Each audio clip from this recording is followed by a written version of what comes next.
দিনটা ছিল দাদার রিসেপশনের দিন। সেদিনের সাজটা তো অবশ্যই পছন্দ করেছো, তার সাথে সাথে আমার ব্লাউজটা কোথায় থেকে কাস্টমাইজ করেছি সেটাও অনেকে জানতে চেয়েছে। আজকে ব্লগের সবটাই ডিটেলসে জানিয়ে দেবো। তো চলো ব্লগটা প্রথম থেকেই শুরু করি। জানি বাবা জানি অনেকটাই লেট হয়ে গেল, আশা করি অনেকেই আজকের এই ব্লগটার অপেক্ষায় ছিল। হ্যালো এভরিওয়ান, সবাই কেমন আছো? আশা করছি সবাই ভালো আছো, আর আমিও ভীষণ ভালো আছি। আবারও নতুন একটা ব্লগে তোমাদের সকলকে ওয়েলকাম। দাদার রিসেপশনের সকাল থেকে দুপুর পর্যন্ত ব্লগটা তো আগের ব্লগে শেয়ার করে দিয়েছি। আজকে তোমাদের বিকেল থেকে রাত পর্যন্ত কি কি করলাম না করলাম সবটাই এই ব্লগে শেয়ার করব। তো দাদা বৌদির ভাত কাপড় হয়ে গেলে খাওয়া দাওয়া করে এখন বসে পড়েছি মেকআপে। আজকে আমার মেকআপ আর্টিস্ট আগেই চলে এসেছিল, তবে আমার বসতে বসতে অনেকটাই লেট হয়ে গেছে। আসলে দাদা বৌদির ভাত কাপড় হতে হতে অনেকটাই লেট হয়ে গেছিল। যেহেতু আমি একটু সাজিয়ে গুছিয়ে দিয়েছিলাম, তো সেই সব করতে করতে লেট হওয়াতে আমার খাওয়াও হয়েছিল না। খেয়ে আস্তে আস্তে ওই 4:20 কি 25 মতো বেজে গেছিল, আর আমার টাইম দেওয়া ছিল 4টে। এই প্রথমবার মনে হয় কোনো মেকআপ আর্টিস্ট এসে আমার জন্য ওয়েট করেছে। আসলে এর আগে কখনোই এরকমটা হয়নি। বলতে পারো সাজগোজের ব্যাপার নিয়ে টাইমটা কিন্তু খুব ভালোভাবেই দিই। এর আগে যারা কাজ করেছে আমার সাথে তারা আশা করি খুব ভালোভাবেই জানো ব্যাপারটা। তো যাই হোক, তোমাদের সাথে কথা বলতে বলতে এখন কিন্তু আমার মেকআপটাও ডান হয়ে গেছে, তার সাথে হেয়ারটাও। ফার্স্টে তো দেখতেই পেলে নাইটি পরেই কিন্তু ফেস মেকআপটা কমপ্লিট করেছে। যেহেতু অনেকটা বিকেল বিকেলেই সাজতে বসেছি, তো সেই জন্যই ভাবলাম শাড়িটা একটু লেটেই পরবো। কোনো সাজি না পরিপূর্ণভাবে না হলে বোঝা যায় না। তো এতক্ষণ কেমন লাগছিল জানি না, তবে এখন শাড়ি পরার পর হেয়ারটা কমপ্লিট হওয়ার পর সত্যিই ভীষণ সুন্দর লাগছিল। নিজেকে দেখে নিজেই নিজের প্রেমে পড়ে যাচ্ছি। পুরোপুরি সবকিছু কমপ্লিট হয়ে যাওয়ার পর সত্যিই তখন মনে হচ্ছিল রুমাকে সিলেক্ট করে খুবই ভালো কাজ করেছি। প্রথমত বলি, আমরা দুজনেই কিন্তু একই গ্রামেরই মেয়ে। মানে আমার গ্রামের বাড়ি যেখানে, ওরও বাড়ি কিন্তু সেখানে। ভাবছিলাম কাছাকাছি হলে ওরও সুবিধা হবে আমারও সুবিধা হবে, তো সেই সোর্সেই আরো বলা।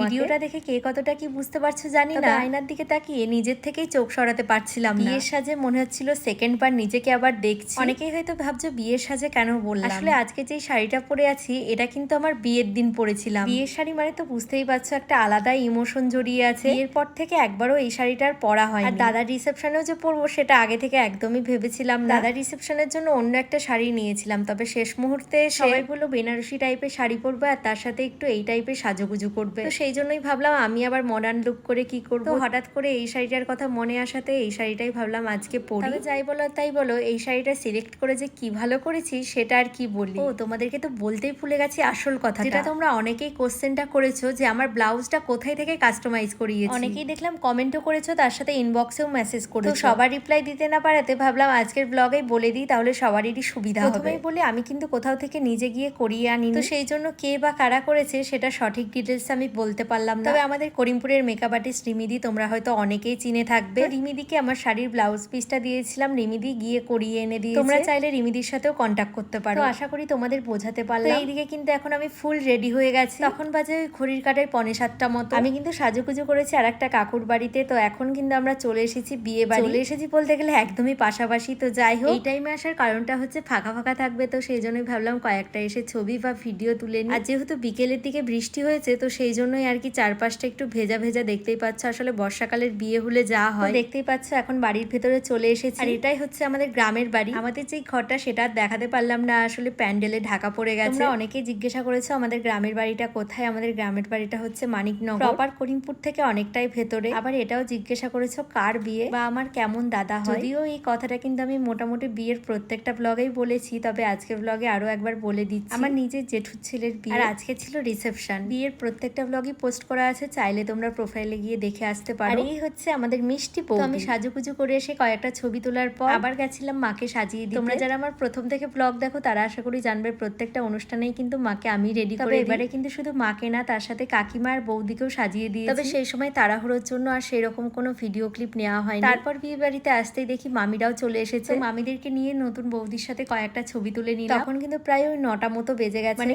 কিভাবে টাইম চলে যাচ্ছিল সেই দিনটা কিছুই বুঝতে পারছিলাম না। এই যে সেই সময় বললো বরমশাই ফুচকা খাবে, তো সেই জন্য বরমশাই আর মাকে নিয়ে ফুচকা খেতে দাঁড়িয়ে পড়েছে। আর এই যে আজকে বরমশাইয়ের লুকটা তো ঠিকঠাক দেখাতেই পারলাম না, লাস্টে তোমাদেরকে ভালো করে দেখাবো। আজকে বরমশাই হোয়াইটের সাথে রেড কম্বিনেশনের জামদানি একটা পাঞ্জাবি পরেছিল, যেটা ভীষণ সুন্দর লাগছিল ওকে পরার পর। ভেবেছিল ধুতির সাথে ম্যাচিং করে পরবে, তবে এই বৃষ্টি কাদা দিনের জন্য আর পরলো না। যাই হোক, তোমাদের দাদাভাইকেও কেমন লাগছিল অবশ্যই কিন্তু কমেন্ট করে জানাও। তারপরে এই যে ফুচকা খেয়ে চলে এসেছি দুই বৌদির সাথে ছবি তুলতে। আজকে আমাদের দুই ননদ বৌদির মেকআপ কিন্তু রুমাই করেছিল। তারপরে এই যে এতক্ষণ আমার ভাইকেও খুঁজে পেয়েছি। বেশিরভাগ সময় তো ভাই ক্যামেরার পেছনে থাকে, তো সেই জন্যই আর খুব একটা দেখা যায় না। তারপরে সবার ছবি তোলা হয়ে গেলে এদিকে মা কাকিমারাও কিন্তু ছবি তুলে নিচ্ছে। আর এই হচ্ছে সেই তিনজন, এই তিনজনের মেকআপই কিন্তু আমি করেছি। তোমরা তো জানোই সিম্পলের উপরে সবসময় আমি পছন্দ করি, তো সেই জন্য সিম্পলের উপরে সাজিয়ে দিয়েছে। কেমন হয়েছে অবশ্যই কিন্তু কমেন্ট করে জানিও। আর এই যে এখন আমাদের সবার তো ছবি তোলা হয়ে গেছে, এখন এখন সব ভাইরা মিলে ছবি তুলছে, তার সাথে কিন্তু বড়মশাইও ছিল। তারপর অনেকক্ষণই সবাই মিলে আড্ডা দেওয়ার পর এখন আমরা চলে এসেছি খাবারের প্যান্ডেলে। বিয়ে বাড়ি মানেই কিন্তু আনন্দ, মজা আর তার সাথে জমিয়ে খাওয়া দাওয়া। আর এই যে প্রত্যেকবারের মতো এবারও কিন্তু তোমাদের সাথে মেনু কার্ডটা শেয়ার করে নিলাম। প্রত্যেকটা বিয়ে বাড়ি হোক বা অনুষ্ঠান বাড়ি হোক, খাওয়ার ভিডিও কিন্তু আমি একা একাই করি যতটা পারি। তবে আজকে কিন্তু বড়মশাইয়ের কাছে আবদার ছিল পুরো ভিডিওটাই করে দেওয়া। যদিও কোনোদিন বারণ করে না, তবে আমারই কেমন লাগে খাওয়ার সময় কাউকে ডিস্টার্ব করতে। তবে আজকে কিন্তু কোনো কিছু না ভেবেই তোমাদের দাদাভাইকে বলেছিলাম ভিডিও করে দিতে, আর এই যে কথা মতো ভিডিও করে দিচ্ছে। চলো এবারে তোমাদের সাথে মেনুটা শেয়ার করি। ফার্স্টেই ছিল স্যালাড, চিকেন স্যাটে, তারপর ছিল ফ্রাইড রাইস আর তার সাথে ছিল চিকেন চাপ, এরপরে চলে এসেছে রাইস, তার সাথে ছিল ভেজ ডাল, চিপস। এই ভোজবাড়ির ডালের সাথে লেবু দিয়ে খেতে যে কি ভালো লাগে সেটা আর কি বলি। মাংস তো অবশ্যই পছন্দ করি, তবে ভোজবাড়ির ডালটাও কিন্তু ভীষণ ফেভারিট বলতে পারো। আর এরপরে কিন্তু মেন মেনুটা চলে এসেছে, যেটা হচ্ছে মাটন। আমার কিন্তু চিকেন মাটন দুটোই কিন্তু ভীষণ ফেভারিট। তোমাদের কার কোনটা বেশি ফেভারিট অবশ্যই কিন্তু কমেন্ট করে জানিও। রান্নাগুলো প্রত্যেকটাই কিন্তু অসাধারণ হয়েছিল। এরপরে এই যে চলে এসেছে চাটনি, পাঁপড়, তার সাথে দই, মিষ্টি, বলতে পারো সবকটাই আমার ভীষণ ফেভারিট। আশা করি যারা ফার্স্ট থেকে ভিডিও দেখছো তারা আশা করি সকলেই জানো আমি মিষ্টি কতটা পছন্দ করি। আচ্ছা, আমার মতো মিষ্টি লাভার কে কে আছো সেটাও কিন্তু অবশ্যই জানি। সবকিছু তো মানা হলেও মিষ্টিতে কিন্তু কোনোদিনই মানা হয় না। তো যাই হোক, খাওয়ার পর ঘন্টাখানিক সবাই মিলে প্রচুর আড্ডা দিয়েছি। তারপর এই যে অনেকটাই রাত হয়ে গেছে, এখন কিন্তু তোমাদের দাদা ভাইয়ের সাথে কয়েকটা ভিডিও করে নিচ্ছিলাম। আজকে তোমাদের দাদা ভাইয়ের সাথে ঠিকঠাক ছবি ভিডিও তোলাই হয়নি, তো সেই জন্য ভাবলাম রাত্রে কয়েকটা তুলে নি। সেই দিনটা থাকার তো ভীষণ ইচ্ছা ছিল, বলতে পারো আমার থেকে 10 গুণ বেশি তোমাদের দাদা ভাইয়ের ইচ্ছে ছিল থাকার। পরদিনই যেহেতু শ্বশুর বাড়ি চলে যাব, তো সেই জন্য আর কি থাকিনি। রাত ওই 1টা কি 1:30টার মধ্যেই চলে এসেছি বাড়ি। আর এখন যে ভিডিও ক্লিপটা দেখছো